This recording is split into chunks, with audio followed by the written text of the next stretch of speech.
አንዳንዱ ለፈጣሪ ኮማንዶ ነኝ ይላል። ፈጣሪ ደካማ ስለሆነ ኮማንዶ ሆኖ ስፔሻል ፎርስ ሆኖ እኔ ካልጠበቅኩት ይላል። አንዳንዱ አደምን ሲያታልል ከላይ እታይ ይሆናል ብሎ አያስብም። ደመቀን ሲያታልል ከላይ እታይ ይሆናል ብሎ አያስብም።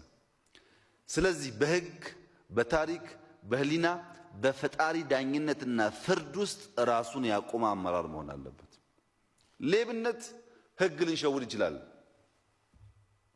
የሶስት ቀን አበል ወረቀት አስተካክለን የአምስት ቀን ልናደርግ እንችላለን። ሕግን ሸወድን። ታሪክ ጋር ሲመጣ ይሄ ሰውዬ አመራር ሆኖ ዞናችንን ሲመራ ከተማችንን ሲመራ ምን አመጣ የሚለውን ያው ታሪክ መንጥሮ ያወጣዋል። ታሪክንም ብንሸውድ ህሊና አለ፣ ከዛም ሲያልፍ ፈጣሪ አለ። አራቱን ፍርዶች በከፍተኛ ደረጃ ታሳቢ ያደረገ አመራር መሆን አለበት።